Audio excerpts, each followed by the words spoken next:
এক সপ্তাহ হলো অবন্তী তার বাবার বাড়ি চলে গিয়েছে। না, আমার সাথে কোনো ঝগড়া বা রাগারাগি করে নয়।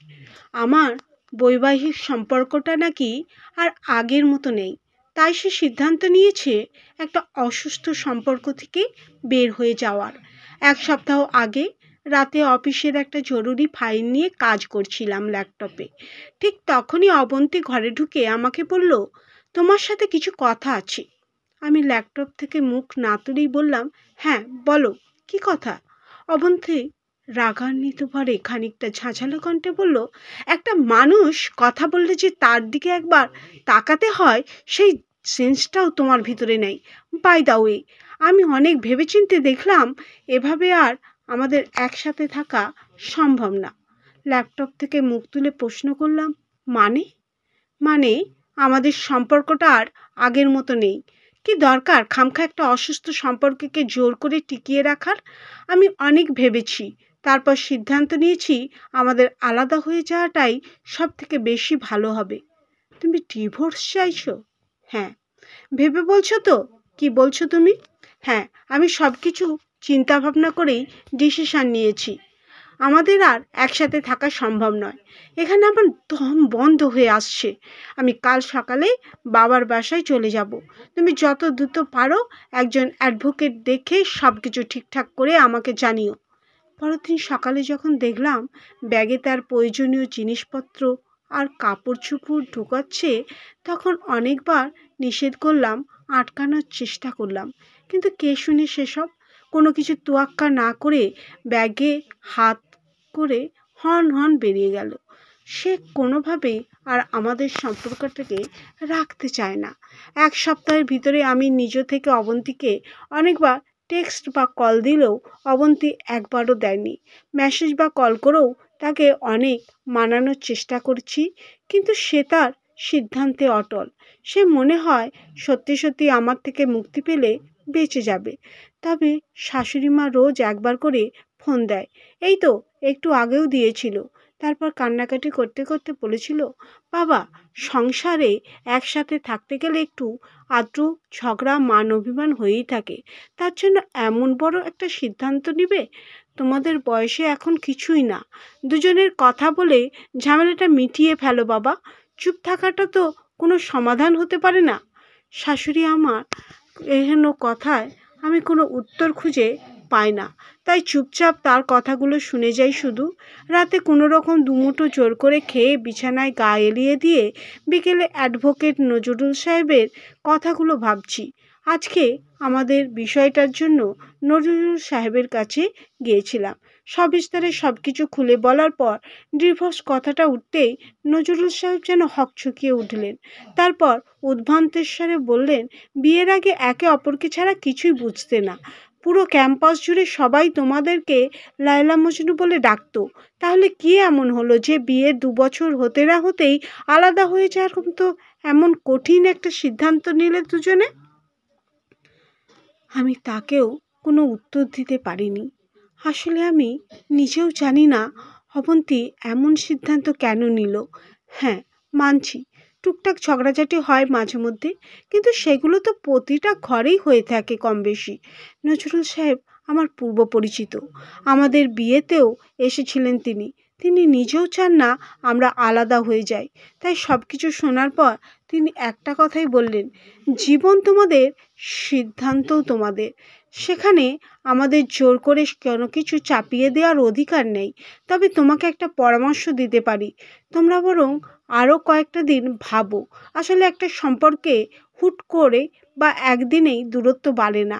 হয়তো তোমাদের ভিতরে ছোট ছোট এমন কিছু ঘটনা ঘটেছে যেগুলো তোমরা তুচ্ছ ভেবে উড়িয়ে দিয়েছ, আর সেই তুচ্ছ ঘটনাগুলোই জমতে জমতে একটা সময় পাহাড় সমান হয়ে মনের ভিতরে এই দূরত্ব দেয়ালটা তৈরি করেছে।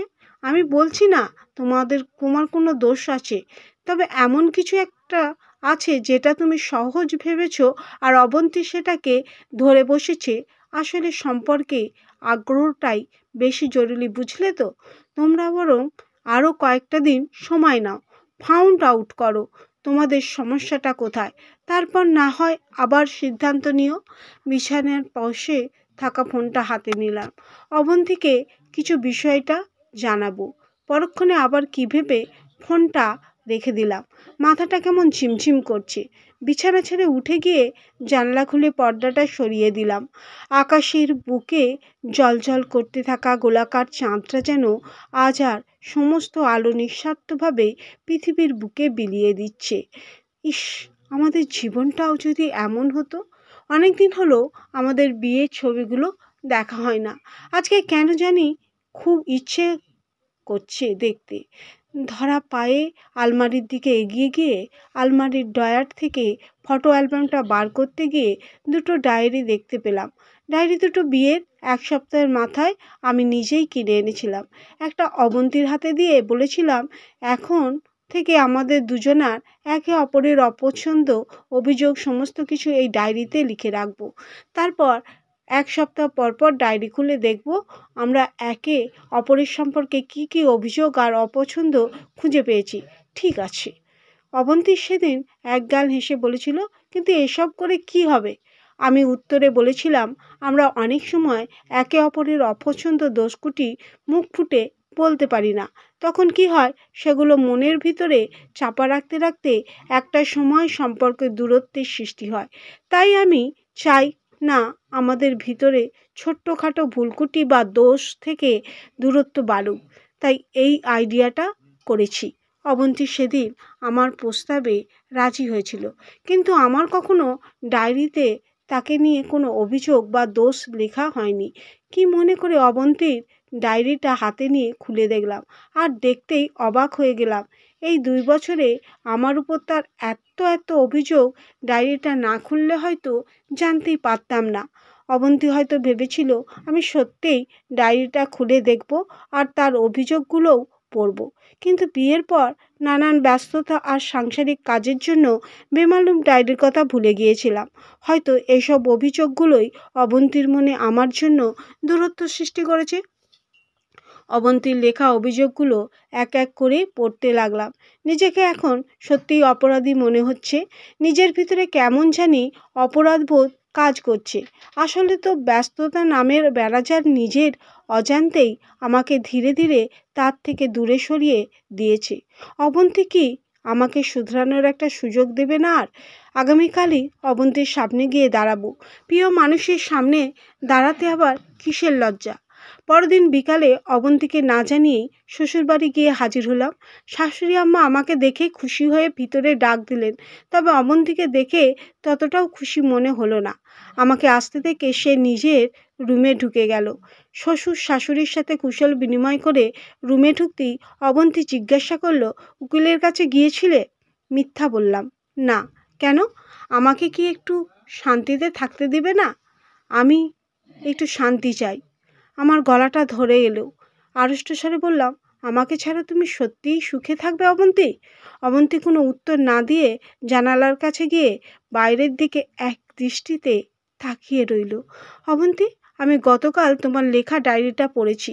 আমার নামে যে তোমার এত এত অভিযোগ আমি কোনোদিন ভাবতেই পারিনি। আসলে ভুলটা আমারই। বিয়ের আগে কত কত স্বপ্ন দেখিয়েছি তোমাকে, কিন্তু বিয়ের পর সেসব কোনো কিছুই করিনি আমি। তার মানে এই নয় তোমার প্রতি আমার এক বিন্দুও ভালোবাসা কমেছে। ঠিক আগের মতোই ভালোবাসি তোমাকে। তবে নানান ব্যস্ততায় ভালোবাসাটা প্রকাশ করার ধরনটা একটু বদলেছে। মানছি, ভালোবাসার ক্ষেত্রে ব্যস্ততা দেখানোটা একটা অজুহাত মাত্র। তবে সত্যিই তোমাকে অনেক ভালোবাসি। এই 7টা দিন তোমাকে ছাড়া আমি একটুকুও ভালো থাকিনি। বারবার মনে হয়েছে জীবন থেকে অনেক বড় কিছু একটা হারিয়ে যাচ্ছে। অবন্তী, আমি কথা দিচ্ছি তোমাকে আর কখনো অভিযোগ করার সুযোগ দিব না আমি। প্লিজ একবার সুযোগ দাও আমাকে। কথাগুলো বলার পর ধীর পায়ে অবন্তীর দিকে এগিয়ে গিয়ে অবন্তীর কাঁধে হাত রাখতেই অবন্তী ঘুরে দাঁড়ালো। তার চোখ মুখে শক্ত। চোখে চোখ রেখে বলল, প্লিজ আর একটিবার কথা দিচ্ছি আর কখনো কোনো রকম অভিযোগ করার সুযোগ দিব না। অভিমানের শেষের অধ্যায়টা যদি পড়তে দেখতে পেতে আমি শেষ পাতায় তোমার জন্য দাঁড়িয়ে দুহাত বাড়িয়ে ধরে এতিমের মতো বলছি, সব কিছু পাবার পরও আমি তোমাকেই চাই। আমার তোমাকেই লাগবে। কথাগুলো বলতে গিয়ে দেখলাম বাইরের বিদ্যুৎ চমকাচ্ছে, ঝোড়ো বাতাস উঠেছে। জানালার বাইরে একবার তাকিয়ে নিয়ে বললাম, একটু পর হয়তো বৃষ্টি নামবে, বৃষ্টিতে ভিজবে? অবন্তী মুখ খুলল। তোমার না বৃষ্টির পানিতে ভিজলে জ্বর হয়, সর্দি লাগে? তা তো আসেই, কিন্তু অনেক দিন হলো তোমার সেবা শুশ্রূষা পাওয়া হয়নি, বড্ড মিস করছি। যদি একটু বৃষ্টিতে ভিজে ঠান্ডা জ্বর লেগেও যায়, তুমি তো আছো, পারবে না একটু ভালোবাসা দিয়ে সুস্থ করে তুলতে? অবন্তী কোনো উত্তর দিলে না দেখে তার ডান হাতটা খপ করে ধরে ফেলে বললাম, চলো, এখনই বৃষ্টি নামবে। আজ পুরো রাস্তা বৃষ্টিতে ভিজতে ভিজতে বাসায় ফিরবো। পাগল হয়েছে তুমি একটু? এই পাগলামিগুলো দেখেই তো প্রেমে পড়েছিলে, তাই না? চলো চলো, আর দেরি করে লাভ নেই। শ্বশুর শাশুড়ির সাথে বিদায় নিয়ে অবন্তীকে সাথে করে বেরিয়ে পড়লাম। বাইরে তখন সবে বৃষ্টি পড়া শুরু হয়েছে। টিপ টিপ বৃষ্টিতে দুজনে পাশাপাশি হাঁটছি। এই এক সপ্তাহে কত কত কথা জমা হয়েছে, খুব করে চাইছি আজকে রাতের বৃষ্টির পানির মতো অবন্তীর হৃদয়ে জমে থাকা অভিমানের বিন্দুগুলো যেন ঝরে পড়ে বৃষ্টির পানিতে ধুয়ে মুছে সাফ হয়ে যাক।